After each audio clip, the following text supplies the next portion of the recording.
Media మిత్రులందరికీ TDP Janasena Bharatiya Janata party నుంచి మీకు హృదయపూర్వక ఆహ్వానం పలుకుతున్నాను. ఆలస్యమైనందుకు మనస్ఫూర్తిగా మన్నించాలి. ఇది చాలా గత కొన్ని సంవత్సరాలుగా ఈ మేనిఫెస్టో ప్రజల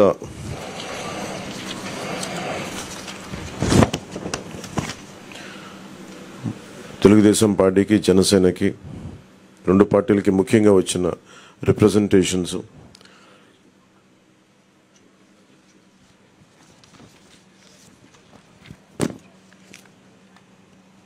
ముందుగా మేము మా ఉమ్మడి మేనిఫెస్టోని ఒకసారి చూపించి రిలీజ్ చేసిన తర్వాత మాట్లాడతాం.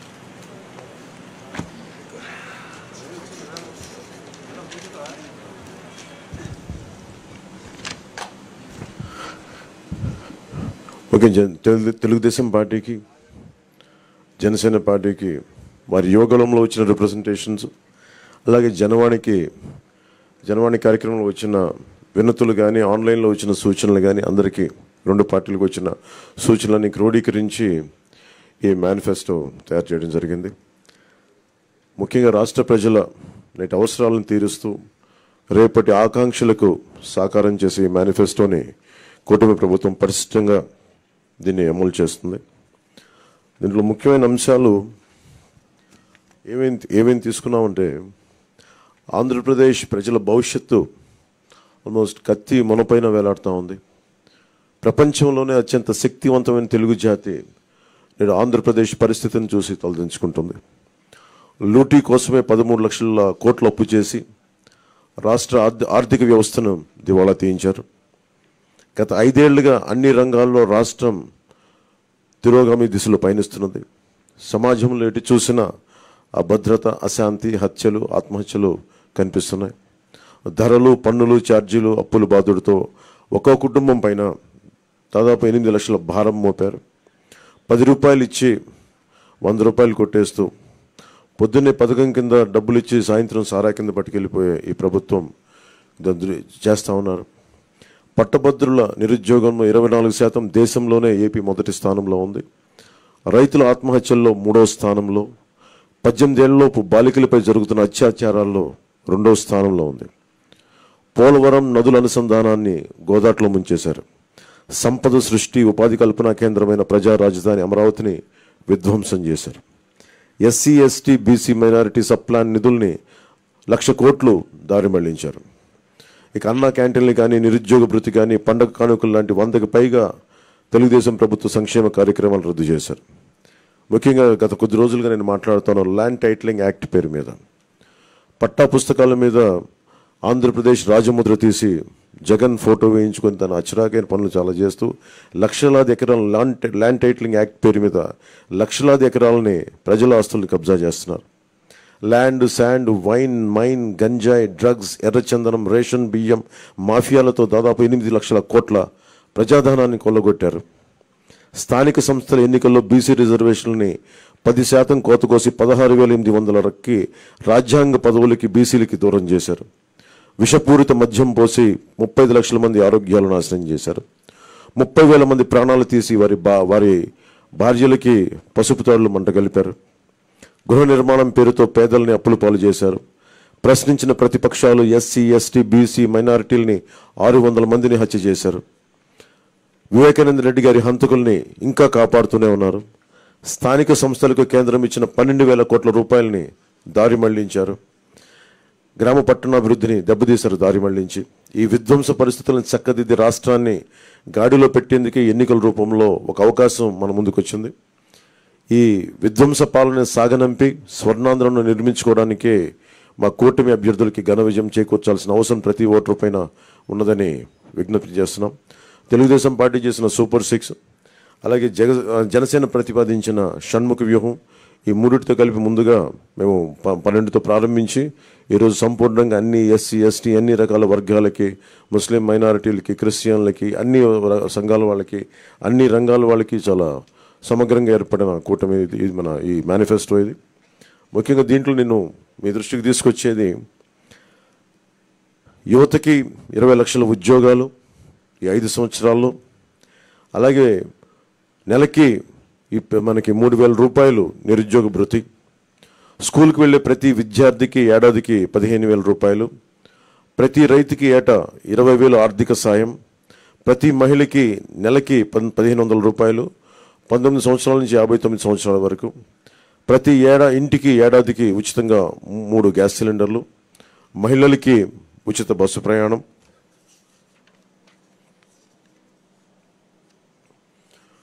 మత్స్యకారులకు సంబంధించి సముద్ర వేట విరామ సమయంలో మత్స్యకారులకు 20,000 రూపాయల ఆర్థిక సాయం, జీవో2 2017ని రద్దు చేస్తాం, బోట్ల మరమ్మతులకు కానీ ఆధునిక కమ్యూనికేషన్లకు కానీ ఆర్థిక సాయం అందిస్తాం.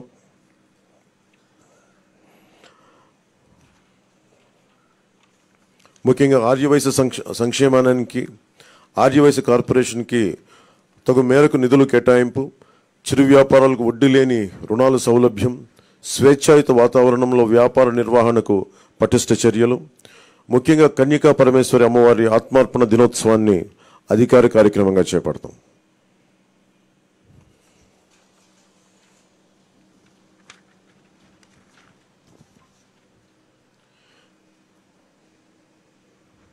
ఆక్వా రంగానికి సంబంధించి అవసరం ఉన్న జిల్లాల్లో 5,000 టన్నులు నిల్వ సామర్థ్యం కలిగిన కోల్డ్ స్టోరేజ్లు, అన్ని జోన్లో ఉన్నవారికి విద్యుత్ యూనిట్కి గతంలో లాగే ₹50 సరఫరా చేస్తాం, ట్రాన్స్ఫార్మర్ల ధర తగ్గిస్తాం, ఏవియేటర్లపై సబ్సిడీ అందిస్తాం. ఏ ఇసుక కోసం అయితే దోపిడీ చేసిందో జేపీ వెంచర్స్, దానికి ప్రజల నుంచి దాదాపు 39 మంది పైగా భవన నిర్మాణ కార్మికులు చనిపోయారు. మేమందరం వారికి అండగా ఉన్నందుకు ఈ రోజున వారికి సామాన్యులకి ఇసుక అందుబాటులో ఉండే విధంగా సమగ్రమైన ఇసుక విధానం, అలాగే ముఖ్యంగా విద్యార్థులకు సంబంధించి ఎయిడెడ్ కాలేజీలు, ప్రైవేట్ పీజీ విద్యార్థులకి ఫీజు రీయింబర్స్మెంట్ పునరుద్ధరిస్తాం, కాలేజీలకి రుసుము చెల్లించే సర్టిఫికేట్లు విద్యార్థులకు చిక్కులు లేకుండా చేస్తాం. ల్యాండ్ టైటిలింగ్ యాక్ట్ని రద్దు చేసి ప్రజలకి రక్షణ కల్పిస్తాం. మిగతావన్నీ చంద్రబాబు గారు తెలియజేసుకుంటారు. గౌరవ మాజీ ముఖ్యమంత్రి.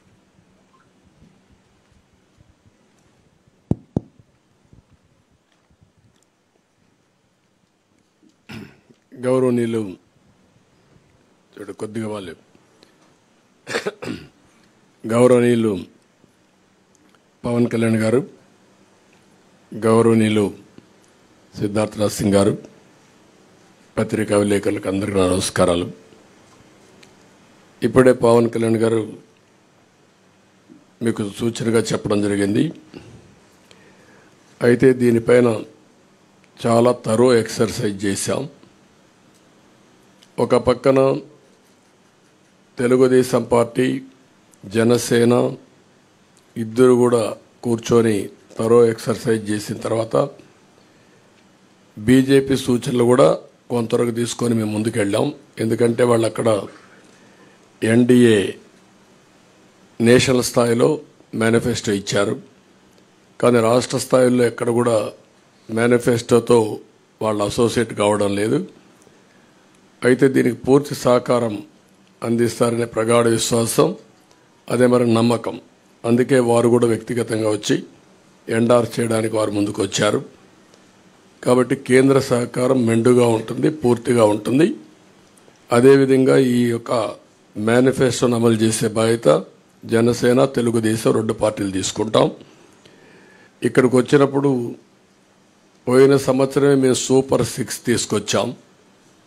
ఈ సూపర్ 6లో 6 మేము ప్రధానంగా పెట్టాం. అందులో కూడా మీరు చూస్తే యువత నిర్వీర్యం అయిపోయింది. నేను ఎన్నోసార్లు అన్ని పబ్లిక్ మీటింగ్ మేము ముగ్గురం కూడా అదే మాట్లాడుతూ వచ్చాం. 3 రాజకీయ పార్టీలు కలిశాం. మా కలయిక ప్రజలు గెలవాలి, రాష్ట్రం నిలదొక్కోవాలి, మళ్ళా ప్రజల జీవితాలకు వెలుగు రావాలి. దీని మీదనే 3 పార్టీలు కూడా ఒక మాటలో చెప్పాలంటే ఒక నేషనల్ పార్టీ, అధికారంలో ఉండే పార్టీ, ఇటీవల ప్రజల్లోకి ఎక్కువ తిరిగిన జనసేన, 40 సంవత్సరాలుగా ఉండే తెలుగుదేశం పార్టీ అందరం కూడా అడ్జస్ట్మెంట్ చేసుకుని ఈ రాష్ట్రాన్ని కాపాడుకోవాలి, మళ్ళీ తెలుగు జాతికి పూర్వ వైభవం రావాలనే ఏకైక ఆకాంక్షతో మేమందరం కలిసి ముందుకు వచ్చాం. అందుకనే సూపర్ 6 మీరు చూసినప్పుడు ఒక 6 పాయింట్లని యువతకు 20 లక్షల ఉద్యోగాలు, 3,000 రూపాయల నిరుద్యోగ భృతి, యువత నిర్వీర్యం అయిపోయింది, మళ్ళీ అలాంటి యువతకి కాన్ఫిడెన్స్ ఇవ్వాల్సిన అవసరం ఉంది ఉద్దేశంతో ఈ కార్యక్రమాన్ని తీసుకున్నాం. అదే మాదిరిగా భవిష్యత్ అంతా కూడా హ్యూమన్ రిసోర్స్ డెవలప్మెంట్ పైన ఆధారపడుతుంది. స్కూల్కి వెళ్లే ప్రతి ఒక్క విద్యార్థికి 15,000 రూపాయలు తల్లికి వందనం కింద, ఇది కాకుండా ప్రతి ఒక్క మహిళకి 1,500 రూపాయలు నెలకి ఇవ్వడం. దీనివల్ల సంవత్సరానికి 18,000 వస్తుంది. 5 ఏళ్లలో 90,000 రూపాయలు ఈ ఒక్క కార్యక్రమం ద్వారా ప్రతి మహిళకు చేరే పరిస్థితి వస్తుంది. ప్రతి ఇంటికి ఏడాదికి 3 గ్యాస్ సిలిండర్లు. ధరలు పెరిగాయి, నిత్యావసర వస్తువుల ధరలు అయితే ఆకాశాన్నంటే పరిస్థితి వచ్చింది. పేదవాళ్ళు గ్యాస్ కూడా ఉపయోగించే పరిస్థితులు లేరు కాబట్టి దీన్ని ఇవ్వడం జరిగింది. ఉచిత ప్రయాణ సౌకర్యం, దీనివల్ల మొబిలిటీ మహిళల్లో ఎక్కువ ఉంటుంది. ఉద్యోగాలు చేయాలన్నా, వ్యాపారాలు చేయాలన్నా, బయట పోయి రావాలన్నా చాలా సులభంగా ఉంటుంది. అందుకే ఈ కార్యక్రమం తీసుకొచ్చాం. దీనికి తోడుగా షణ్ముగ వ్యూహం ఇది యాడ్ చేశాం. అందులో కూడా మీరు చూస్తే ఇంటింటికి రక్షిత మంచినీరు, కొళ్ళాయి ద్వారా నీళ్లు ఇవ్వడం. రెండోది రాష్ట్ర వ్యాప్తంగా స్కిల్ సెన్సస్, ఇది first of it's kind in the country. ఇంతవరకు కులగణన చేశాం. రిలీజియన్గా ఏ కమ్యూనిటీ ఎంతున్నారు, ఏ రిలీజియన్ ఎంతమంది ఉంటారో చేశాం. ఫస్ట్ టైం స్కిల్ గణన చేయడం, అంటే స్కిల్ ఎవరికి ఎలాంటి స్కిల్స్ ఉన్నాయి, ఎలాంటి స్కిల్స్ సమాజంలో మెరుగైన అవకాశాలు ఉంటాయి, ప్రపంచంలో ఎలాంటి డెవలప్మెంట్ జరుగుతాయి, ఎలాంటి స్కిల్స్ మన యువతకు కానీ అందరికి కానీ ఇవ్వగలిగితే ప్రొడక్టివిటీ పెరుగుతుంది అనే దానిపైన మెయిన్గా ఫోకస్ చేయడం కోసం దీన్ని పెట్టుకోవడం జరిగింది. ఇంకొక పక్క చిన్న మధ్య తరహా పరిశ్రమలకి, అంకుర సంస్థలకి ప్రాజెక్ట్ వ్యయంలో గరిష్టంగా 10 లక్షల రూపాయల సబ్సిడీ ఇవ్వడం. ఇది కాకుండా ఇంకొక పక్కన చూస్తే ఎన్డీఏ ప్రభుత్వం తెచ్చిన 10% ఈడబ్ల్యూఎస్ రిజర్వేషన్స్ అమలు చేస్తాం. అది economically middle class, all OCs ఎవరైతే ఉన్నారో వాళ్ళల్లో 10% ఈడబ్ల్యూఎస్ రిజర్వేషన్స్ పెట్టి అందులో కూడా ఎకనామికలీ బ్యాక్వర్డ్కి రిజర్వ్ చేసి విద్యా ఉద్యోగాల్లో ప్రాధాన్యత ఇస్తాం. ప్రజాదాని అమరావతిని మళ్ళా కొనసాగించి ఉపాధి ఉద్యోగ అవకాశాలన్నీ కల్పిస్తాం. ఇది కాకుండా ఇంకొక పక్కన మీరు చూస్తే యువత కోసం చాలా స్పష్టమైన ఒక మేనిఫెస్టో తీసుకొస్తున్నాం. దీంట్లో మీరు చూసినప్పుడు మెగా డిఎస్సి ఫస్ట్ సిగ్నేచర్ కింద పెడతాం. ప్రతి సంవత్సరం జాబ్ క్యాలెండర్ ఉంటుంది.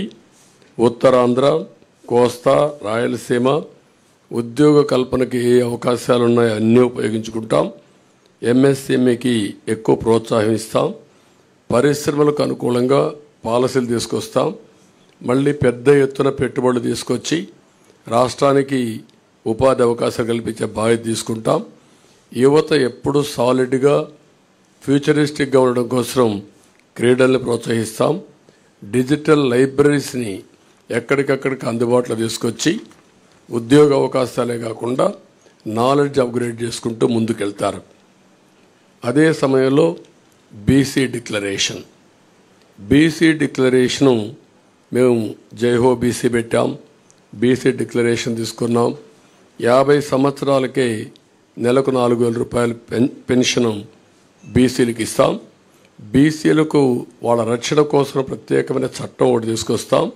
బీసీ సబ్ ప్లాన్ ద్వారా 5 ఏళ్లలో 1,50,000 కోట్లు ఖర్చు పెట్టి తద్వారా వారి యొక్క వృత్తిపరంగా చేతిపరంగా వాళ్ళకు పూర్తి సహకారం ఇచ్చి వాళ్ళ పైకి తీసుకొచ్చే కార్యక్రమాలు తీసుకుంటాం. అదే మరిగా స్థానిక సంస్థల్లో నామినేటెడ్ పోస్టుల్లో 34% రిజర్వేషన్స్ మళ్ళా రెస్టోర్ చేయడం, నామినేషన్ల ప్రాధాన్యత ఇవ్వడం, చట్టసభల్లో 33% రిజర్వేషన్ రావడానికి కేంద్రానికి రికమెండ్ చేస్తాం. కేంద్రంతో సంప్రదిస్తాం. ఇది జరిగే వరకు వారికి అండగా ఉంటాం. తక్కువ జనాభాతో ఎక్కువ పోటీ చేయలేని వర్గాలకి నామినేటెడ్ పోస్టుల ద్వారా రాజ్యాధికారంలో భాగస్వాములు చేస్తాం. ఇది కాకుండా బీసీ వాళ్ళ కులాల దామాషా ప్రకారం 140 బీసీ కులాలు ఉన్నాయి. ఆ కులాల్లో కొంతమంది ఎక్కువ ఉన్నారు, కొంతమంది తక్కువ ఉన్నారు. అందరి యొక్క జనాభా దామాషా వారి యొక్క ఎకనామిక్ కండిషన్ బట్టి వాళ్ళందరినీ కూడా ఎవాల్యుయేట్ చేస్తాం. దీని ప్రకారం కార్పొరేషన్లు పెట్టి అన్ని కార్పొరేషన్లకు నిధులిచ్చి తద్వారా వాళ్ళని ఆర్థికంగా పైకి తేవడం కోసం కృషి చేస్తాం. స్వయం ఉపాధికి ప్రతి సంవత్సరం ఒక 10,000 కోట్లు ఖర్చు పెడతాం బీసీల కోసం. ఇంకొక పక్క ఆదరణ కింద ఒక 5,000 కోట్లు ఖర్చు పెట్టి ఆధునిక పనిముట్లు అప్పజెప్పి వాళ్ళ యొక్క వృత్తిపరంగా చేసుకునే పనుల్లో ఆదాయాన్ని పెంచడం కోసం ముందుకు పోతాం. ఒక్కొక్క కులంలో వారసత్వంగా కొన్ని వృత్తులు వస్తూ ఉంటాయి. ఈరోజు యాదవులు ఉన్నారు. యాదవులు ఎప్పుడు కూడా పాడి పరిశ్రమ పైన ఎక్కువ ఆధారపడతారు. అందుకే ఈసారి పాడి పరిశ్రమకు కూడా ఇన్సూరెన్స్ పెట్టి అన్ని ఆవులు కానీ గేదెలు కానీ వీటికన్నిటికి ఇన్సూరెన్స్ పెట్టి ఎక్కువ రుణాలు ఇచ్చి ఆధునీకరణలో వాళ్ళని కూడా ఇన్వాల్వ్ చేసి వాళ్ళని డెవలప్ చేస్తాం. అదే మరి కురబ కులస్తులను చూస్తే గొర్రెల పెంపకంలో కూడా వాళ్ళు ఉంటారు. ఈరోజు అత్యాధునిక ప్రమాణాలతో మనం డెవలప్ చేసే అవకాశాలు ఉన్నాయి. అలాంటి పరిస్థితుల్లో వారికి ఇది వృత్తిపరంగా వారిని ఎంపవర్ చేస్తాం. చేనేత పరిశ్రమకి ఎవరైతే బాగా ఇబ్బందుల్లో ఉన్నారో అలాంటి వారందరికీ పవర్ లూమ్స్కు ఒక 500 యూనిట్లు, హ్యాండ్లూమ్కి 200 యూనిట్లు ఉచితంగా కరెంట్ ఇస్తాం. 24,000 రూపాయలు సంవత్సరానికి వాళ్ళకి ఇచ్చే బాధ్యత తీసుకుంటాం. ప్రతి కుటుంబానికి కూడా ఒక 24,000 రూపాయలు ఇచ్చి వాళ్ళని ఆదుకుంటాం. ఇవి కాకుండా ఈరోజు నాయీ బ్రాహ్మణులకి వాళ్ళ గౌరవ వేతనం దేవాలయాల్లో పనిచేసే అందరికీ 25,000 రూపాయలు గౌరవ వేతనం ఇప్పిస్తాం. షాపులకు 200 యూనిట్లు కరెంటు ఉచితంగా ఇస్తాం. గీత కార్మికులకి మద్యం షాపుల్లో 10% రిజర్వేషన్లు పెడతాం. వడ్డరికి క్వారీల్లో 15% రిజర్వేషన్లు పెడతాం. రాయల్టీ సీనరీ ఛార్జీల్లో మినహాయింపు ఇస్తాం. ఇది కాకుండా రజక దోబిఘాట్ల నిర్మాణానికి ప్రోత్సాహాలు ఇస్తాం. అదే మరి దోబిఘాట్ల కోసం పవర్ కూడా 200 యూనిట్లు ఉచితంగా ఇచ్చి వాళ్ళని ఆదుకుంటాం. మత్స్యకారులు ఎవరైతే ఉన్నారో విరామ సమయంలో వేటకు పోలేని సమయంలో 20,000 రూపాయల ఆర్థిక సహాయం చేసి 217 జీవోని రద్దు చేస్తాం. వారిని అన్ని విధాలు ఆదుకోవడానికి బోట్ల మరమ్మతులు కానీ కొత్త బోట్లు కొనియడం కానీ ఇవన్నీ చేస్తాం.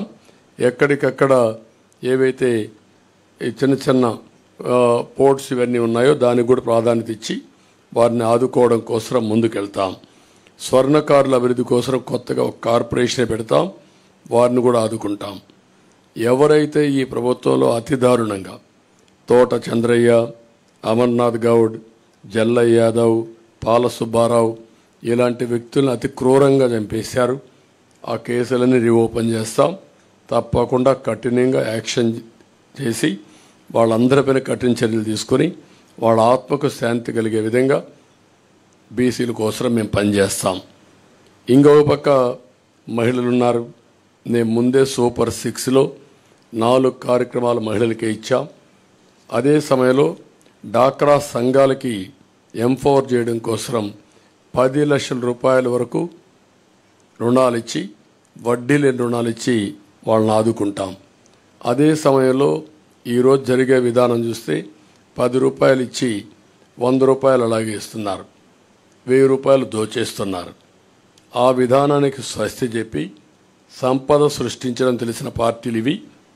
అటు కేంద్రంలో ఉండే ఎన్డీఏ సంపద సృష్టిస్తూ ఉంది. అదేవిధంగా పవన్ కళ్యాణ్ గారు కూడా సంపద సృష్టించి ఆ సంపద పేదవాళ్ళకి చేర్చాలనేది ఆయన ఆలోచన. ఈ 3 పార్టీలు కూడా కలిసి సంపద సృష్టిస్తాం, ఆదాయాన్ని పెంచుతాం, పెంచిన ఆదాయాన్ని మళ్ళీ పేద ప్రజలకు అందజేస్తాం.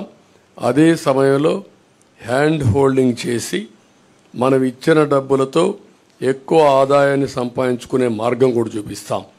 మా సిద్ధాంతం చేపనివ్వడమే కాదు, చేపలు పట్టేది కూడా నేర్పించాలని, దానికి కావలసినటువంటి స్కిల్స్ కానీ వసతులు కానీ ఏర్పాటు చేసి వారిని పైకి తేవాలనేది మా ఆలోచన. దానికోసమే ఈరోజు P4 ఉంది. చాలామంది గుర్తుపెట్టుకోవాలి.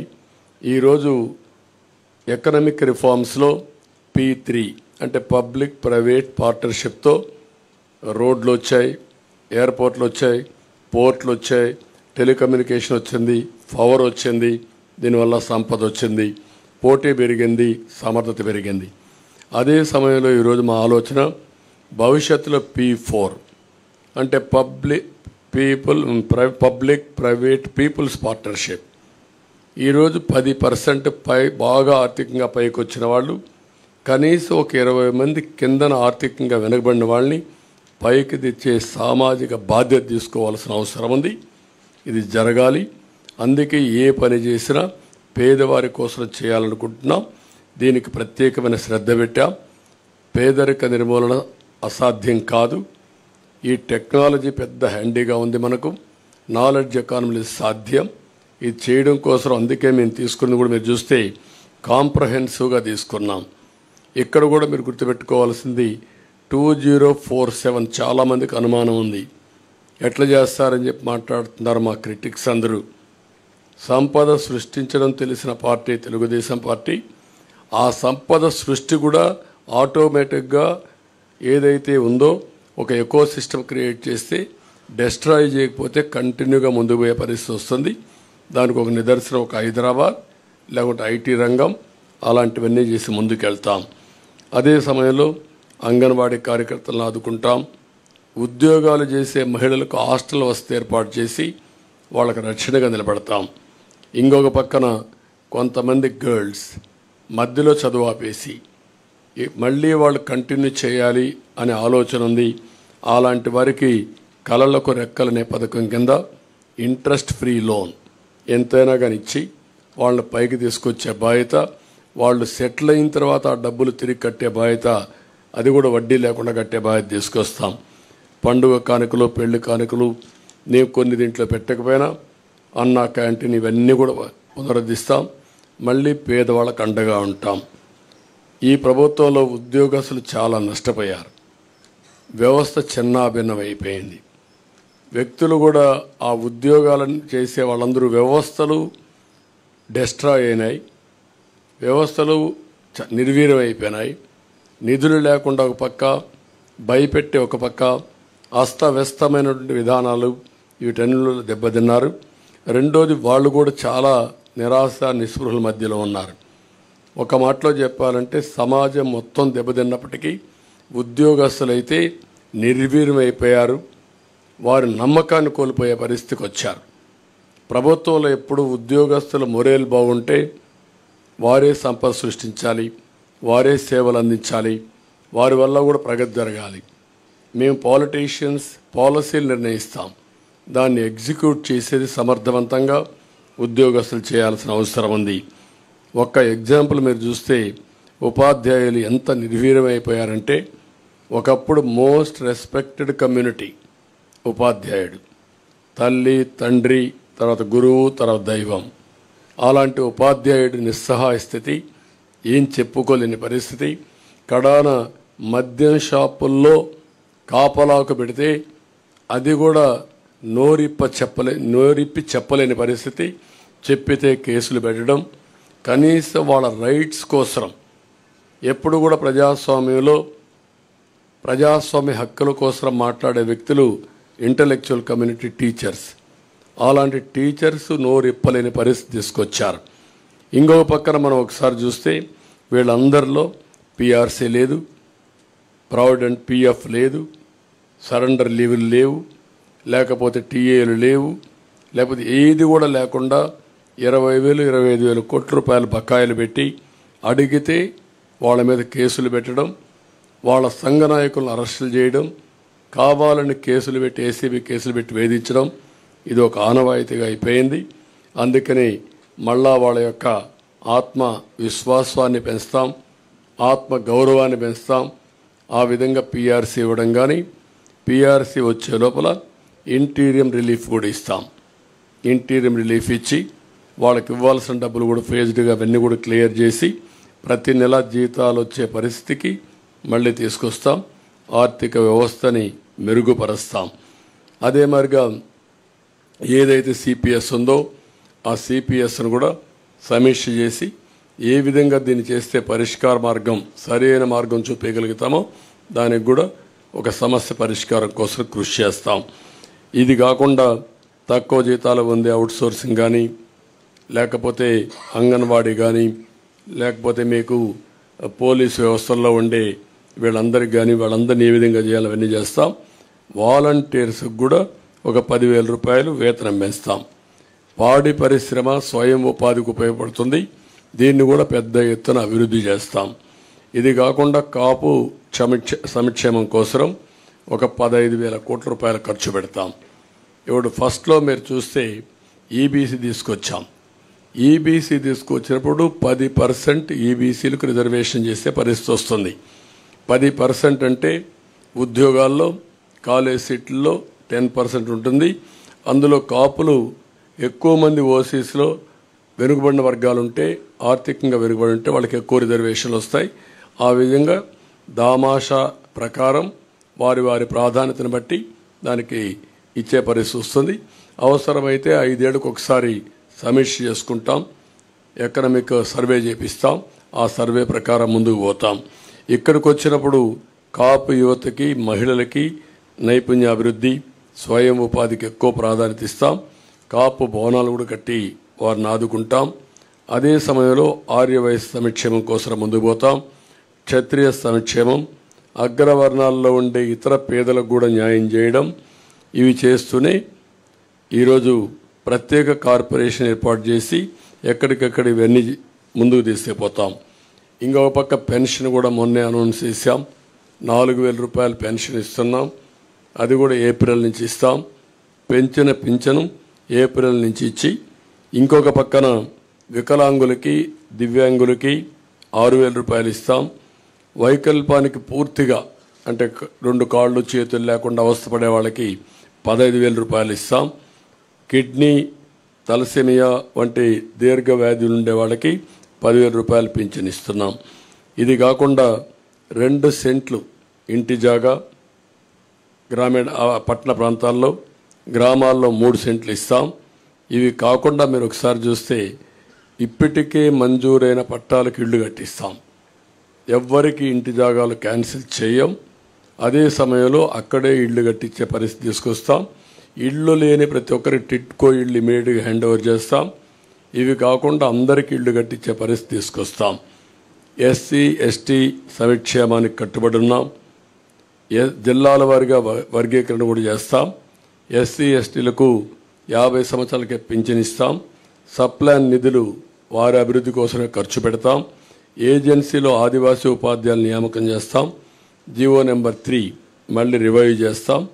ఎస్సీ ఎస్టీ సంక్షేమ పథకాలన్నీ తీసుకొచ్చి ఎస్సీలపైన దాడులు చేసిన వారందరిపైన కఠిన చర్యలు తీసుకొని వారిలో ఒక నమ్మకాన్ని క్రియేట్ చేస్తాం. ఎస్సీ ఎస్టీ బ్యాక్లాగ్ పోస్టులు కూడా పూర్తి చేస్తాం. ముస్లిం మైనారిటీ సంక్షేమం కోసం వాళ్ళకు కూడా 50 ఏళ్లకే పింఛన్ ఇవ్వడం, ఈద్గాలు, కబరిస్తాన్లు ఇవన్నీ కూడా స్థలాలు కేటాయించడం, విజయవాడ సమీపంలో ఆజ్ హౌస్ కట్టడం, నూర్ బాసా కార్పొరేషన్కి ఏటా 100 కోట్ల రూపాయలు కేటాయించడం, మైనారిటీ ఫైనాన్స్ కార్పొరేషన్ ద్వారా 5 లక్షల వరకు వడ్డీ లేని రుణాలు ఇవ్వడం, ఇమాం మౌజంలకి 10,000 రూపాయలు, 10,000, 5,000 గౌరవ వేతనాలు ఇవ్వడం, అర్హత ఉన్న ఇమాములకి ప్రభుత్వ కాజీలుగా నియమించడం, మసీదుల నిర్వహణకు ప్రతి నెల 5,000 రూపాయల ఆర్థిక సహాయం, ఆజ్ యాత్రకు పోయే ఒక్కొక్క ముస్లింకి 1,00,000 రూపాయల ఆర్థిక సహాయం చేయడం చేస్తాం. క్రిస్టియన్ సంక్షేమానికి కట్టుబడి ఉన్నాం. వారికి కూడా ఏమేమి ఉన్నవన్నీ చేస్తాం. అదే సమయంలో వ్యవసాయం 9 అవర్స్ అన్ఇంటరప్టెడ్ కరెంట్ ఇస్తాం. సోలార్ పంప్ సెట్స్ అన్నీ ఫ్రీగా పెట్టించి తద్వారా వాళ్ళు ఉత్పత్తి చేసుకున్న కరెంటు వాళ్ళు వాడుకుని మిగిలిన కరెంటు గ్రిడ్కి ఇచ్చే ఏర్పాటు చేస్తాం. అంటే ప్రతి ఒక్క పంప్ సెట్ వాళ్లకు సోలార్ ఇస్తాం. సోలార్ ఇచ్చిన తర్వాత వాడు వాడుకోవచ్చు. వాడుకోగా మిగిలిన కరెంటు గ్రిడ్కి ఇస్తే డబ్బులు ఇచ్చే ఏర్పాటు చేస్తాం. కేంద్ర ప్రభుత్వం ఇచ్చినటువంటి రూఫ్ టాప్ సోలార్ ఎనర్జీ కూడా ఇంటిగ్రేట్ చేస్తాం. అక్కడ కూడా వాళ్ళ ఇండ్లకు వాడుకొని మిగిలిన కరెంట్ ఇవ్వచ్చు. ఒక్కొక్కసారి వాళ్ళకు అవసరమైతే మళ్ళా గ్రిడ్ నుంచి డ్రా చేసుకోవచ్చు. 2 విధాలుగా. అంటే ఒకసారి ఎండలున్నప్పుడే సోలార్ వస్తుంది, వర్షాలు వచ్చినప్పుడు రాలేకపోవచ్చు. అలాంటప్పుడు గ్రిడ్ నుంచి ఇస్తాం. అలాంటి వస్తువుని ఏర్పాటు చేసి ఏ ఊరికి ఆ ఊరు కరెంట్ ఉత్పత్తిలో డీసెంట్రలైజేషన్ ఆఫ్ పవర్ జనరేషన్కి ముందుకు పోతాం. అంటే ఒక్కొక్క ఊర్లో చేస్తాం. ఒక సబ్స్టేషన్ యూనిట్ తీసుకుంటాం. సర్ప్లస్ డెఫిసిట్ అక్కడనే మేనేజ్ చేస్తాం. అప్పటి కూడా షార్ట్ ఫాల్ ఉంటే గ్రిడ్ మేనేజ్మెంట్కి వెళ్తాం. అంటే మా ఉద్దేశం ఎక్కడ వీలైతే అక్కడ పంప్డ్ ఎనర్జీ కూడా పెడతాం. పంప్డ్ ఎనర్జీ పెట్టి ఎప్పుడైతే కరెంట్ రాని పీక్ టైంలో ఈ పంప్డ్ ఎనర్జీ ద్వారా పవర్ జనరేట్ చేసి ముందుకెళ్తాం. అదే సమయంలో ధరల స్థిరీకరణ నిధి ఏర్పాటు చేస్తాం. ఏవైతే సబ్సిడీ ద్వారా అన్నీ ఆపేశారు, వాళ్ళు ఇచ్చే 7,500 రూపాయలు తప్ప ఏది ఇవ్వడం లేదు. ఇప్పుడు దాన్ని మేము 20,000 రూపాయలు చేస్తున్నాం. ఇది కాకుండా మళ్ళీ ఏవైతే యంత్రాలు కానీ ఇవన్నీ కూడా ఏమేమి చేయాలో అవన్నీ చేస్తాం. కౌలు రైతులకు గుర్తింపు కార్డులు ఇస్తాం. ఇంకొక పక్క ప్రతి పార్లమెంట్లో 1,000 ఎకరాలు ఏవైతే ZBNF ఉందో సేంద్రియ వ్యవసాయం ఒక మోడల్ ఫార్మ్స్ తయారు చేస్తాం. దీన్ని ఇంకా బాగా విస్తరించి ఒక ఆదర్శంగా ముందుకు తీసుకెళ్తాం. ఎక్కడికక్కడ గిడ్డంగులు, కోల్డ్ స్టోరేజ్ ఇవన్నీ ఇంప్రూవ్ చేస్తాం. డ్రిప్ ఇరిగేషన్ 90% సబ్సిడీ ఇస్తాం. ఇది కాకుండా సెరికల్చర్ రైతులను ఆదుకుంటాం. అగ్రికల్చర్ మనం అక్వాకల్చర్ రైతులకు కూడా ఒక యూనిట్కి ₹50 కరెంట్ ఇస్తాం. ఇంకొక పక్క ల్యాండ్ టైటిలింగ్ యాక్ట్, ఇది nothing but Jagan land grabbing act. అతను ల్యాండ్ గ్రాబ్ చేయాలనుకుంటున్నాడు, అందుకే ఇలాంటి నల్ల చట్టాలు తీసుకొస్తున్నాడు. దీని పేరే జగన్ ల్యాండ్ గ్రాబింగ్ యాక్ట్. సొంతం కోసం పెట్టుకొని ఇలాంటి వ్యక్తులందరినీ ప్రోత్సహించి ప్రభుత్వ ఆస్తులపైన కత్తిపెట్టి బెదిరించి భయభ్రాంతులు చేసి ఎవరైనా మాట్లాడినా లేకపోతే వాళ్ళకు అవసరం ఉన్నా లాగేసుకునే పరిస్థితి వస్తారు. ఇప్పటికే ఈ రాష్ట్రంలో 40 ఏళ్ళు 50 ఏళ్ళు సంపాదించిన ఆస్తులు మెడ మీద కత్తిపెట్టి రాయించేసుకున్నారు. అది ఒక పోర్టు కావచ్చు, లేకపోతే ఇంకొక పక్క ఒక భూమి కావచ్చు, ఒక ఇండస్ట్రీ కావచ్చు, లేకపోతే ఒక క్వారీ కావచ్చు, ఒక మైనింగ్ కావచ్చు. ఏదైనా సరే మీరు చూస్తే మొత్తం రాగించుకున్నారు. ఎందుకు పోర్ట్లు చేతులు మారాయని అడుగుతున్నా, ఎందుకు సెజ్లు చేతులు మారాయని అడుగుతున్నా, ఎందుకు స్టూడియోస్ చేతులు మారాయని అడుగుతున్నా, ఎందుకు ఆస్తులు బలవంతంగా చేతులు మారాయని అడుగుతున్నా. There is no answer. ప్రతి ఒక్కరూ ఏ స్థాయికి వచ్చారంటే మా ప్రాణాలుంటే చాలు, మేము బ్రతికితే చాలు, ప్రాణాలుంటే వేరే ప్రాంతాలకు పోయి 10 రూపాయలు సంపాదించుకుంటాం, ఇక్కడుండి మేము ప్రాణాలు పోగొట్టుకోలేమనే ఉద్దేశంతో సరెండర్ చేసేసారు. 30 ఏళ్ళు 40 ఏళ్ళు సంపాదించిన ఆస్తులవి. అలాంటి దుర్మార్గమైన కార్యక్రమాలు జరిగాయి. అవన్నీ కూడా నేను ఎగ్జాంపుల్ చెప్పమంటే అన్ని చెప్పడానికి సిద్ధంగా ఉన్నా. రేపు గవర్నమెంట్ వస్తానే ఒకటి కాదు ఎందుకు మారాయో నేను అడుగుతున్నా. కాకినాడ సెజ్ ఎందుకు మారింది, కాకినాడ పోర్ట్ ఏంటి, గంగవరం పోర్ట్ అన్నీ ఒకటి కాదు. మైనింగ్ ఈరోజు సిలికాన్ మైనింగ్ మన గూడూరు దగ్గర ఉన్నాయి. ఒక్క ఓనర్ ఉన్నాడు, ఒరిజినల్ ఓనర్. దాంట్లో రాష్ట్రంలో క్వారీస్ ఉన్నాయి, కనీసం చిన్న చిన్న క్వారీస్ కూడా మొత్తం లాగేశారు. ఒక్క క్వారీ ఎవరి దగ్గర లేదు. గ్రనైట్, గెలాక్సీ గ్రనైట్ ఎందుకు చేతులు మారాయి, ఎవడు తీసుకున్నాడు? ఎవరైనా బరి తెగించి నువ్వు చంపేసినా పర్వాలేదు అని అడ్డం తిరిగిన వాళ్ళు క్యాన్సిల్ చేసి హెవీ ఫైన్స్ వేసి ఆపరేట్ చేయకుండా చేస్తే సమయం వచ్చేప్పుడు చూసుకుంటాను గమ్మునుండే పరిస్థితికి వచ్చారు. ఈరోజు మీరు చూశారు శాండ్ విషయంలో సుప్రీంకోర్టు మేము ఎన్ని ఆదేశాలు ఇచ్చినా మీరు యాక్షన్ చేయడం లేదు కాబట్టి ఇమ్మీడియట్ పండి ఎక్కడ కూడా ఇసుక తవ్వడానికి వీలు లేదు. ఇమీడియట్గా మాకు కౌంటర్ ఫైల్ చేయమని గవర్నమెంట్కి ఇక్కడ డిపార్ట్మెంట్కి ఆదేశాలు ఇచ్చే పరిస్థితి వచ్చింది. ఎన్నిసార్లు కామెంట్ చేశారు హైకోర్టు, ఎన్నిసార్లు కామెంట్ చేశారు సుప్రీంకోర్టు, ఎన్జిటి ఎంత స్పష్టమైన ఆదేశాలు ఇచ్చింది. అంటే కోర్టులు అంటే లెక్కలేదు, రెగ్యులేటరీ ఏజెన్సీస్ అంటే లెక్కలేదు, ఇష్టానుసారంగా చేసే పరిస్థితికి వచ్చారు. అందుకే మేము వస్తానే జగన్ ల్యాండ్ గ్రాబింగ్ యాక్ట్ని రద్దు చేస్తాం. ఇది ఆయన కోసం పెట్టుకున్న ల్యాండ్ గ్రాబింగ్ యాక్ట్. ఇది నిన్న అడిగారు భాస్కర్ రెడ్డి అనే వ్యక్తి పులివెందల్లో జగన్మోహన్ రెడ్డి సతీమణిని అడిగారు. ఏమడిగారు? మా నాన్న మా తాత ఇచ్చిన భూమి పైన మీ ఫోటో ఎందుకు పెట్టుకున్నారు, మీ ఆయన ఫోటో ఎందుకు పెట్టుకున్నారు అడిగారు. రాజముద్ర పడవలసింది ఇక్కడ, ఇలాంటి ఫోటో వేస్తే ఎవరు సహిస్తారని అడుగుతున్నా. What is the answer? నువ్వు అంటున్నావు కదా నన్ను మెచ్చారని, సమాధానం చెప్పు. నువ్వు ఇచ్చావా ఈ ఆస్తి? మీ తాత ఇచ్చాడు ఈ ఆస్తి? నీ సాక్షి పేపర్ నుంచి సంపాదించి ఇచ్చారా? మీ భారతీ సిమెంట్ నుంచి ఒక బస్తా ఉచితంగా ఇచ్చావా? కాబట్టి ఇవన్నీ కూడా మనం గుర్తుపెట్టుకోవాల్సింది. ప్రజలు మాటలాడలేని పరిస్థితి, నిస్సహాయ స్థితికి నెట్టేసి భయభ్రాంతులు చేసి పోలీసులు పెట్టుకొని హైహ్యాండెడ్గా మాట్లాడితే అరెస్టులు చేసి, అరెస్ట్ చేసిన తర్వాత వాళ్ళు పోలీస్ టార్చర్ చేసి ఇలాంటి దుర్మార్గమైన పనులు చేశారు. కాబట్టి దీనిపైన ఇప్పుడు అన్నీ అయిపోయినాయి. ఇప్పుడు కడాన ప్రైవేట్ ఆస్తులపైన కూడా పెట్టారు. ఇప్పుడు చాలామంది రాష్ట్రం వదిలిపెట్టి వెళ్ళిపోతున్నారు. నిన్న మీరు చూశారు ఒక అమ్మాయి ఆరుద్ర, ఆ ఆరుద్రని అమ్మాయి వారణాసికి వెళ్ళిపోయింది. వారణాసికి వెళ్ళిపోయి మళ్ళా తిరిగి నేను రావాలంటే ఈ ప్రభుత్వం పోతే వస్తాను, నేను రాలేనని చెప్పే పరిస్థితికి వచ్చింది. మీ అందరికీ ఐడియా ఉంది ఆరుద్ర ఏ విధంగా ఫైట్ చేసిందో. రంగనాయకమ్మ ఏం తప్పు చేసింది ఆవిడ? ఈ రాష్ట్రం వదిలిపెట్టి వేరే రాష్ట్రానికి పొట్ట కోసరం పోయే పరిస్థితి వచ్చేసింది. కనీసం లైవ్లీహుడ్, తిండి కోసం వేరే రాష్ట్రానికి వారిపోయే పరిస్థితికి వచ్చారు. ఇది అరాచకాలకు పరాకాష్ట. ఇప్పుడు ఫైనల్గా ఈ ల్యాండ్ టైటిలింగ్ యాక్ట్ పేరుతో జగన్ గ్రాబింగ్ యాక్ట్ తీసుకొచ్చారు. సాగునీటి ప్రాజెక్టులు అన్నిటికల్లా చాలా పెద్ద సమస్య ఉంది. ఈరోజు గుక్కడి నీళ్లు లేవు, తాగడానికి నీళ్లు లేవు, సాగునీరు లేదు.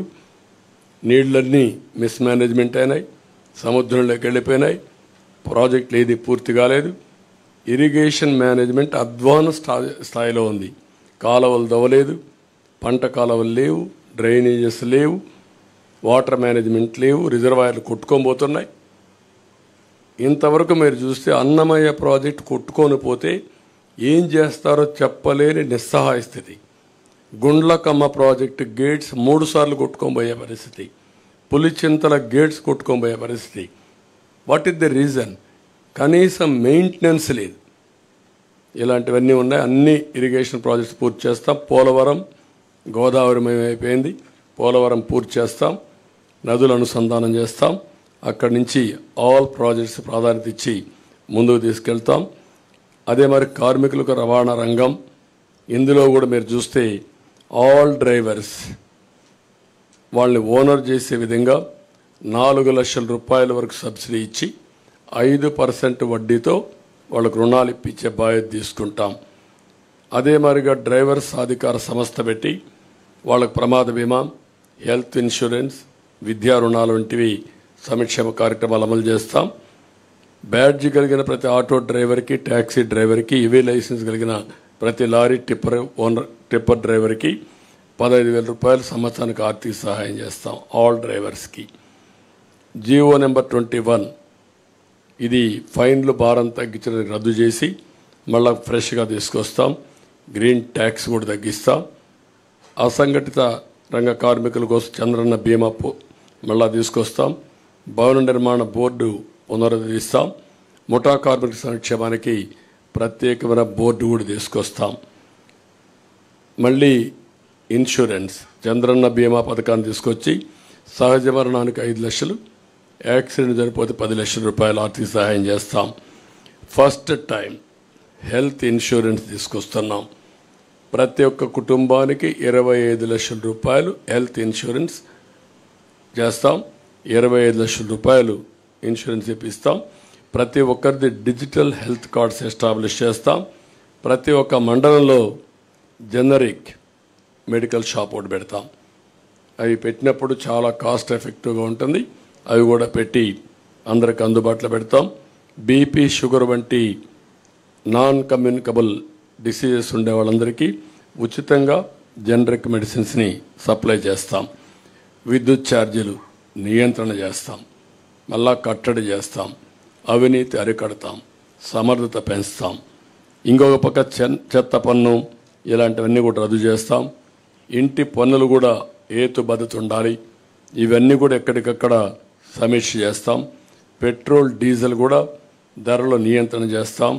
మద్యం ధరల్ని నియంత్రణ చేయడమే కాకుండా విషపూరిత బ్రాండ్లు ఏవైతే ఉన్నాయో అవన్నీ రద్దు చేసి సమగ్రమైన ఎంక్వైరీ చేసి తద్వారా వీళ్ళు చేసిన తప్పుడు పనులను ఎస్టాబ్లిష్ చేసి ఎవరైతే కల్ప్రిట్స్ ఉన్నారో వాళ్ళు పనిష్ చేసి మళ్ళీ ఈ రాష్ట్రంలో ఇలాంటి స్పూరియస్ లిక్కర్ లేకుండా చేసే బాధ్యత తీసుకుంటాం. అన్నా క్యాంటీన్లు ఏర్పాటు చేస్తాం. ఇంకొక పక్కన రేషన్ పంపిణీ విధానం కూడా సమీక్ష చేస్తాం.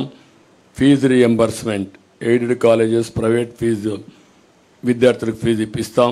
కాలేజీలకే రుసుము చెల్లించి మళ్ళీ సర్టిఫికెట్ రాకుండా పోవడం, ఎగ్జామ్స్ రాకుండా పోవడం ఇలాంటి సమస్యలు లేకుండా చేస్తాం. ఉచిత ఇసుక విధానాన్ని తీసుకొస్తాం. దానికి సమగ్ర పాలసీ తీసుకొస్తాం. పగడ్బందీగా కన్స్ట్రక్షన్ యాక్టివిటీ జరిగే విధంగా కార్యక్రమం తీసుకొస్తాం.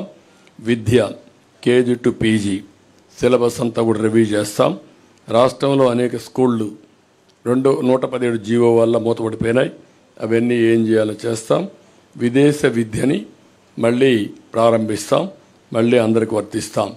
100 రోజుల్లో గంజాయి, అదే మరిగా ఏదైతే డ్రగ్స్, ఈ రెండు కంట్రోల్ చేస్తాం.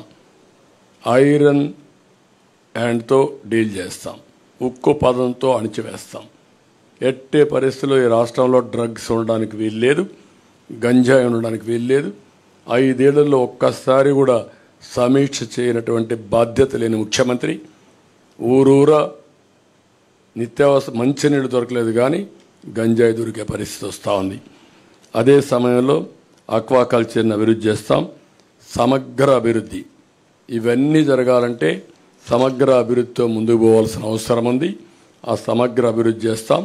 మౌలిక సదుపాయాలను కూడా పూర్తిగా డెవలప్ చేస్తాం. గ్రామాల దగ్గర నుంచి రోడ్ ఇన్ఫ్రాస్ట్రక్చర్ ఉన్నది బెస్ట్ ఇన్ఫ్రాస్ట్రక్చర్ తయారు చేస్తాం. గ్రామాల నుంచి మండల హెడ్ క్వార్టర్ కానీ, మండలాల నుంచి జిల్లాలకు కానీ, జిల్లాల నుంచి మార్కెట్ ప్లేసెస్కి కానీ, పోర్ట్స్కి కానీ బెస్ట్ ఇన్ఫ్రాస్ట్రక్చర్, అది కూడా రోడ్ ఇన్ఫ్రాస్ట్రక్చర్ డెవలప్ చేస్తాం. దీనికి ఒక ప్రత్యేకమైన పాలసీ తీసుకొస్తాం. వాటర్ కూడా ప్రతి ఒక్క ఇంటికి ఇచ్చడిగా కార్యక్రమం చేస్తాం. ప్రజా రాజధాని, ఈ రాజధానితోనే వెల్త్ క్రియేషన్ సాధ్యం. ఈ ప్రజా రాజధానిని మళ్ళీ పునరుద్ధరిస్తాం. పూర్వ వైభవం తీసుకొస్తాం. అదే సమయంలో ఇది ప్రజల రాజధాని కాకుండా ప్రతి ఒక్కరికి ఉద్యోగ కల్పన చేసే విధంగా ఉండేట్టుగా రాష్ట్రానికి ఆదాయం పెంచే కేంద్రంగా తయారు చేసే బాధ్యత తీసుకుంటాం. పారిశ్రామికరణ, తెలుగుదేశం, మేము ముగ్గురం కలిసి దీనికి పర్ఫెక్ట్గా తీసుకెళ్తాం. పర్యాటకానికి చాలా స్కోప్ ఉంది. ఉద్యోగాలు వస్తాయి. ఈ రాష్ట్రంలో అనువైన ప్రదేశాలు ఉన్నాయి. ఇవన్నీ కూడా ఎక్స్ప్లోర్ చేసి ముందుకు పోతాం. అన్నింటికంటే ముఖ్యంగా ఫుడ్ ప్రాసెసింగ్కి ఎక్కువ ప్రాధాన్యత ఇస్తాం. ఈరోజు ఒకప్పుడు షుగర్ ఫ్యాక్టరీస్ బాగుండేటివి. ఇప్పుడు షుగర్ ఫ్యాక్టరీస్కి ఆదరణ లేదు. కానీ ఆల్టర్నేటివ్ ఫుడ్ ప్రాసెసింగ్ వస్తున్నాయి. అవన్నీ తీసుకొచ్చి రాయితీలిచ్చి ఎక్కడ పండే పంటల ఆధారంగా ఫుడ్ ప్రాసెసింగ్ తీసుకొచ్చి తద్వారా అక్కడ ఉపాధి కల్పిస్తాం. వాల్యూ అడిషన్ వస్తుంది. రైతులు కూడా గిట్టుబాటు ధర వస్తాయి.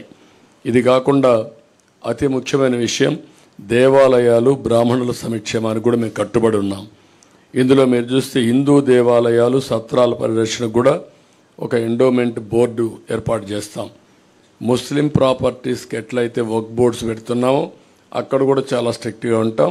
హిందూ ప్రాపర్టీస్ కూడా ఎవరంటే వాళ్ళు కబ్జా చేయడానికి వీల్లేదు. ఇవన్నీ తీసుకొస్తాం. అక్కడ కూడా మసీదులకు ఆర్థిక సహాయం కానీ ఇమాములకు ఇచ్చినట్టు ఇక్కడ కూడా మీరు ఒకసారి చూస్తే వార్షిక ఆదాయం 50,000 రూపాయలు ఉన్న ఆలయాల్లో పనిచేస్తున్న అర్చకులకి కనీస వేతనం 15,000 రూపాయలు పెంచుతున్నాం. ఇంకొక పక్కన 50,000 కంటే తక్కువ ఉంటే 10,000 రూపాయలు ఇవ్వాలని చెప్పి నిర్ణయించాం. వైదిక ఆగమ శాస్త్ర సంబంధాల విషయాల్లో ఆయా ఆలయాలే final.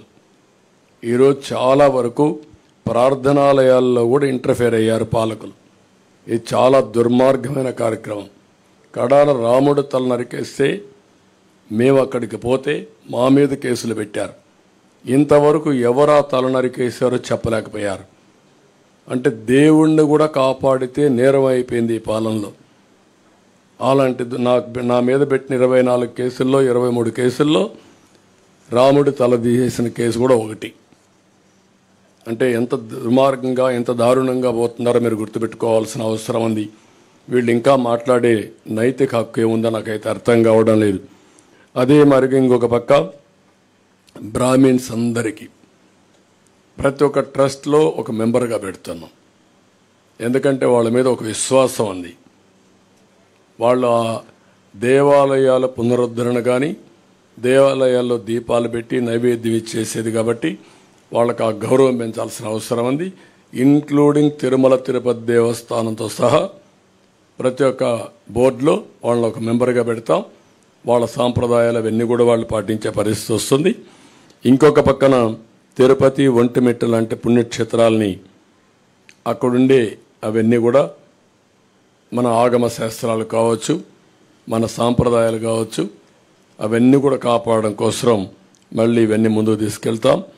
Brahmin corporation, Brahmin cooperative credit society కూడా బలోపేతం చేస్తాం. ఇంకొక పక్కన బ్రాహ్మిన్స్ అంతా అపరకర్మ చేసుకోవడానికి ప్రతి నియోజకవర్గంలో ఒక భవనం కావాలన్నారు, అవి కూడా కట్టిస్తాం.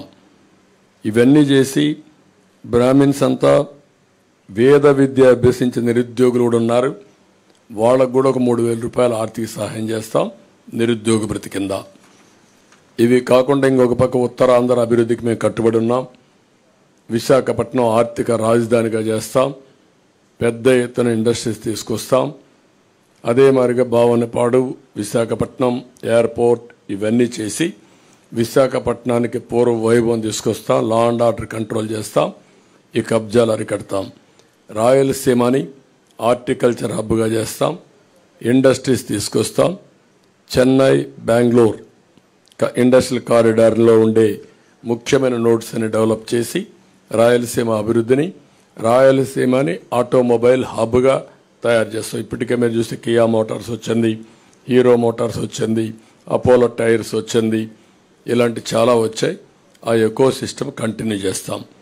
పంచాయతీరాజ్ డిక్లరేషన్, ఇక్కడ పంచాయతీరాజ్కి అధికారాలు పోయినాయి, నిధులు లేవు, విధులు లేవు, అధికారాలు లేవు. సెంట్రల్ గవర్నమెంట్ ఇచ్చిన నిధులు కూడా డైవర్ట్ చేశారు. అవన్నీ కంట్రోల్ చేస్తాం, నియంత్రణ చేస్తాం. మళ్ళీ వాళ్ళకు పూర్తి అధికారాలు ఇచ్చి నిధులు, విధులు, అధికారాలు, ఆందోళన కూడా పెంచి వాళ్ళ గౌరవాన్ని పెంచుతాం. కడాన జర్నలిస్ట్కి కూడా నేను మొన్న అడిగాను.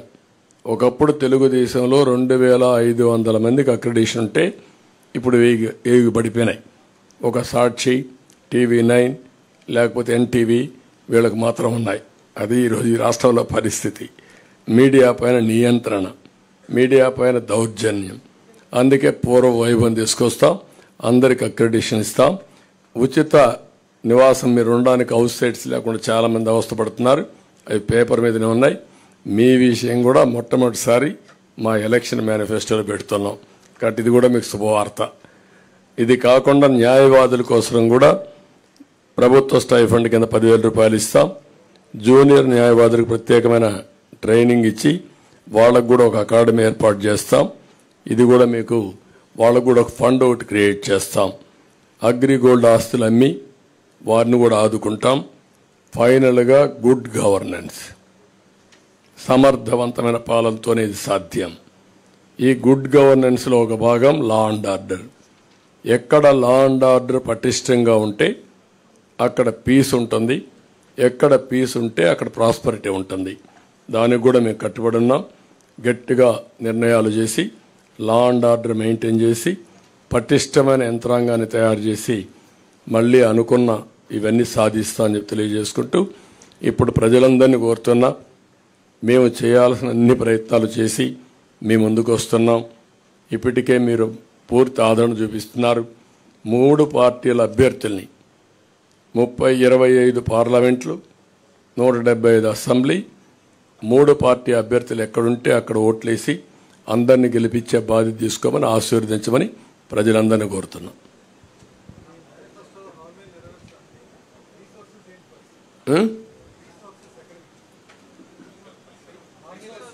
జగన్మోహన్ రెడ్డి ఎక్కడ తెచ్చాడు? సాక్షిని తెచ్చాడా? భారతిని తెచ్చాడా? మీకు ఒకటి గుర్తుపెట్టుకోవాలి, క్లియర్గా 2019లో రిసోర్సెస్ ఉపయోగించడం సమర్థవంతంగా ఉపయోగించి వెల్త్ క్రియేట్ చేశాం. ఆ రోజు వచ్చిన ఇండస్ట్రీ కియా మోటార్స్ ఒక ఎగ్జాంపుల్ తీసుకోండి. 5 ఏళ్లలో గొల్లపల్లి రిజర్వాయర్ కట్టి కియా మోటార్ ఏర్పాటు చేసి ఫస్ట్ కారు నేనే మ్యానుఫ్యాక్చర్ అనేది తీసుకొచ్చాం.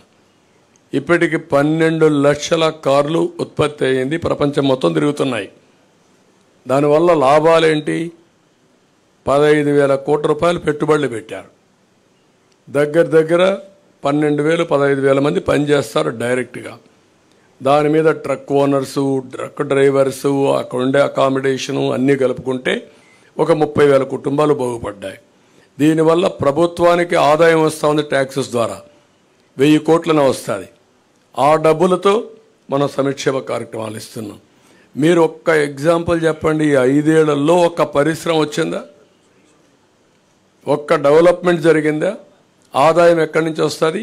అందుకే బిగినింగ్లో వచ్చిన ఆదాయం 5 ఏళ్లకు ఎత్తిపోయే పరిస్థితికి వచ్చింది.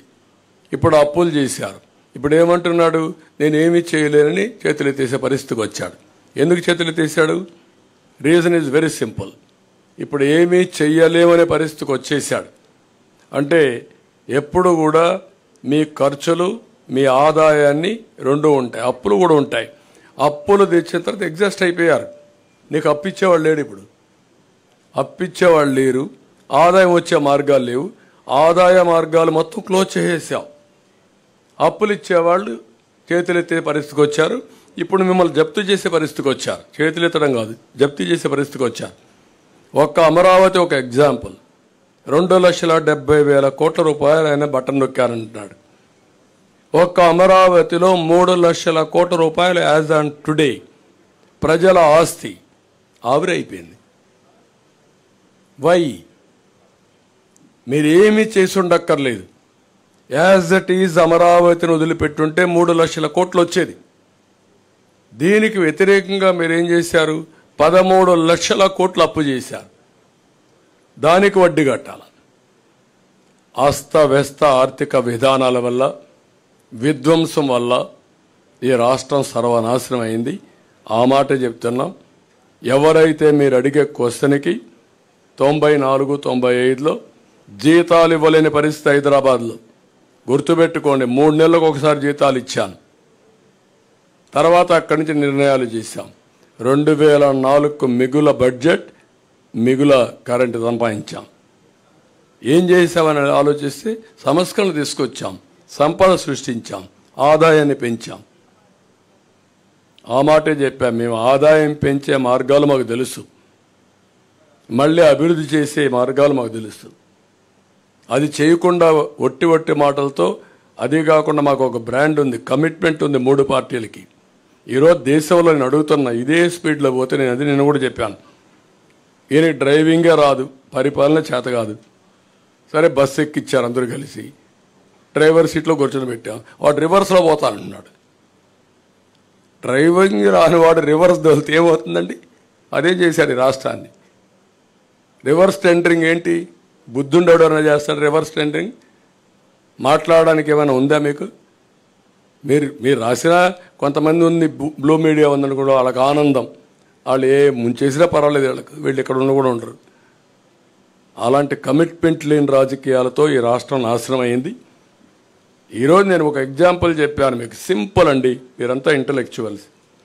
బైఫర్కేషన్ సమయంలో మనకు తెలంగాణకు పర్ క్యాపిటల్ ఇన్కమ్ వ్యత్యాసం 35,000. నేను 5 ఏళ్లలో కష్టపడి 27,000కి తగ్గించాను. అక్కడ జనాభా తక్కువ, ఆదాయం ఎక్కువ. ఇక్కడ జనాభా ఎక్కువ, ఆదాయం తక్కువ. పర్ క్యాపిటల్ పెంచాలంటే చాలా ఎఫర్ట్స్ ఉంటాయి. ఇప్పుడు ఎంత అయింది? అది 27,000 45,000 అయింది. Can you imagine? నీకు ఆదాయం ఎట్టొస్తుంది? ఇంకా ఆదాయమే లేకపోతే నీకు ప్రభుత్వానికి ఆదాయం ఎక్కడి నుంచి వస్తుంది? ఎవడు ఖర్చు పెడతాడు? కొనుగోలు శక్తి ఎక్కడిది వచ్చింది? This is where I'm saying. ఓకేమ్మా, మీరు బయలుదేరండి. ఒక్క నిమిషం కన్క్లూడ్ చేద్దాం. మాకిద్దరికి కూడా ప్రోగ్రాంలు ఉన్నాయి. ఆయన ఇప్పుడు పోలవరం వెళ్ళాలి, ఆయన తొందరగా నేను కూడా పిఠాపురం వెళ్ళాలి, ఇది దెందులూరు వెళ్ళాలి, తెనాలి రావాలి. బ్రీఫ్గా అడిగేయండి ఒక క్వశ్చన్, ఏదైనా చెప్తాను.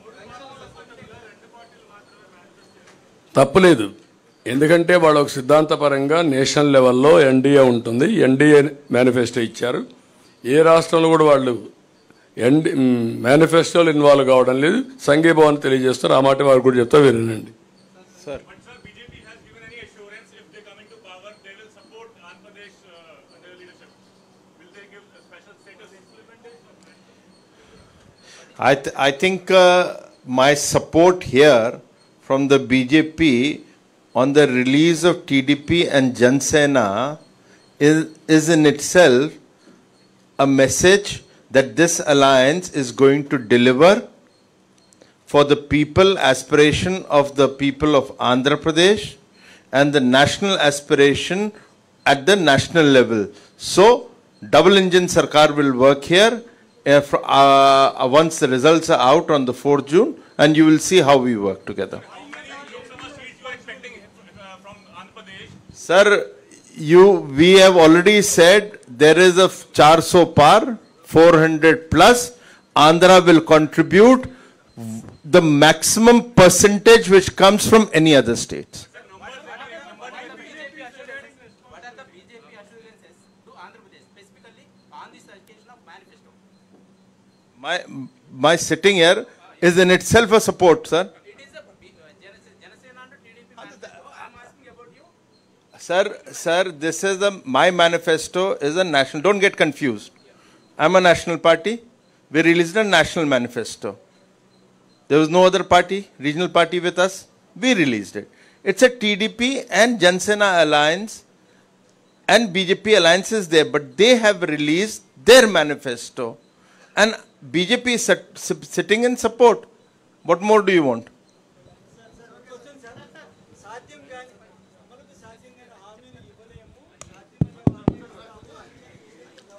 నేనేమన్నానంటే, అందుకే చెప్పా కదా, మేము సంపాదించే ట్యాంకులో నీళ్లు పెట్టాం, చెరువులో నీళ్లు పెట్టాం. ఆ నుంచి కాలువలో నీళ్లు తీసుకుపోయాడు. చెరువులో నీళ్లు అయిపోయినాయి ఇప్పుడు. అందుకే చేతులు ఎత్తేసాడు. మొన్నే యాక్సెప్ట్ చేశాడు. అతను ఫలితాలకు ముందే రాజీనామా చేసేసాడు. అస్త్ర సన్యాసం చేశాడు. అయిపోయింది. ఇంక దానికంటే ఏం కావాలి నీకు? ప్రజలు ఏం కోరుకుంటున్నారు? భవిష్యత్తు కోరుకుంటున్నారు, ఫ్యూచర్ కోరుకుంటున్నారు, ఆశాజనకంగా ఉండాలని కోరుకుంటారు. అలాంటిది ఏమీ చేయలేని చేతులెత్తేసిన తర్వాత 5 ఏళ్ల తర్వాత వ్యత్యాసం ఏముంది? ఏమి లేదు కదా. 5 ఏళ్లకు ముందు మేము అమ్మఒడి ఇచ్చా, ఇప్పుడు అమ్మఒడి ఇస్తా. 5 ఏళ్లకు ముందు నాన్నబుడ్డి పెట్టా, ఇప్పుడు నాన్నబుడ్డి ఉంటుంది. అంతే కదా. మరి ఎప్పుడు కూడా గుర్తుపెట్టుకోవాల్సింది aspirational India. What Modiji is talking, 2047 Viksit Bharat. India will be number 1, Indians will be number 1. పేదరికం లేని దేశంగా ఉండాలనేది ప్రగాఢమైన నమ్మకం మాకు. అందుకే నా కోరిక ఏంటి, 2047కి ఆయన వికసిత్ భారత్ చేస్తే వికసిత్ ఆంధ్రప్రదేశ్ ఉండాలి, తెలుగు భారత్. అదే సమయంలో తెలుగు వాళ్ళు నెంబర్ 1గా ఉండాలి. ఒక ఆంధ్రప్రదేశ్లో కాదు, ప్రపంచంలోనే తెలుగు వాళ్ళు నెంబర్ 1గా ఉండాలి. నా కోరిక, మోడీ గారి కోరిక, ఇండియన్స్ నెంబర్ 1గా ఉండాలనేది. ఈ రెండు కూడా ఒకటి ఐడియాలజీ. జగన్మోహన్ రెడ్డి కోరిక నార్త్ కొరియా చేయాలని, అదే ఆయన కోరిక.